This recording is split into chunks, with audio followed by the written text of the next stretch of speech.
A single-family home with a white picket fence, a nice green lawn, maybe a swing set in the backyard. Sounds pretty nice. I like it. It's been the American dream for generations. Now those dreams are dashed, and the thought of owning is keeping people up at night. Low inventory and sky-high prices have many people wondering if owning that type of home is still in the cards for them. I would love to be able to afford to buy a single-family home and, like all millennials dream, have a nice yard for a dog. The dream of owning a single-family home. It's been an enduring symbol of success and a surefire sign of achieving the American dream. Consistently looking. It's something 37-year-old Tina Schuker is yearning for, but having trouble attaining in today's real estate market. It's been frustrating, and the problem is that I'm competing against companies that do home flips and they have cash to buy properties. Although would-be home buyers are having more and more trouble finding that unicorn, an affordable single-family house, this problem didn't emerge overnight. In fact, it's been years in the making. We're facing an extreme housing shortage in Massachusetts. Jesse Kansan-Bananev is the executive director of Abundant Housing Massachusetts, an advocacy group focused on increasing the supply of housing. In the 30 years prior to 1990, we built about 900,000 homes in Massachusetts. Since 1990, we've actually built about half as many, just over 450,000 homes. Demand continues to exceed supply, so prices keep going higher.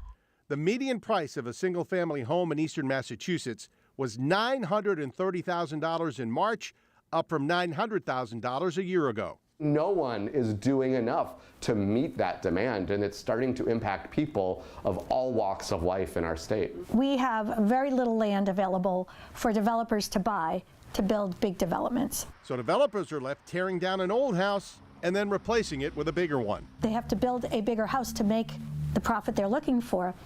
It's out of a first-time home buyer's price range. Architect Mike Chavez says houses have gotten much bigger. You know, in the 1960s, the average home size is about 1,500 square feet. Now it's about 2,500 square feet. And the interesting thing is that household size has actually gotten smaller. In fact, many single-family homes only have one or two boomers inside. Realtor Marie Presti says more people in this demographic were expected to downsize, but they haven't moved. They're concerned about a couple of things. Number one, where are they going to go? And number two, capital gains taxes.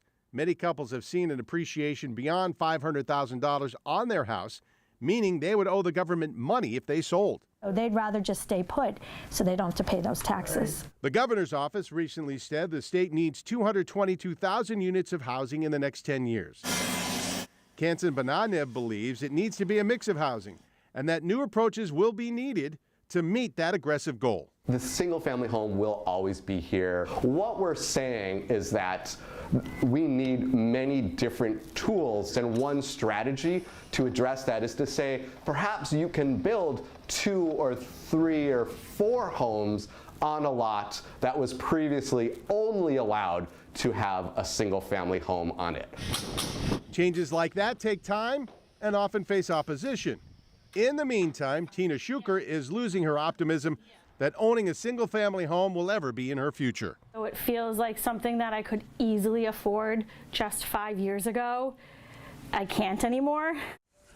Now, Realtor Marie Presti tells us that more of her clients are willing to accept longer commutes to get a single-family home. She says it's also helpful if a buyer's flexible about their must-haves and doesn't shy away from a property that needs some work.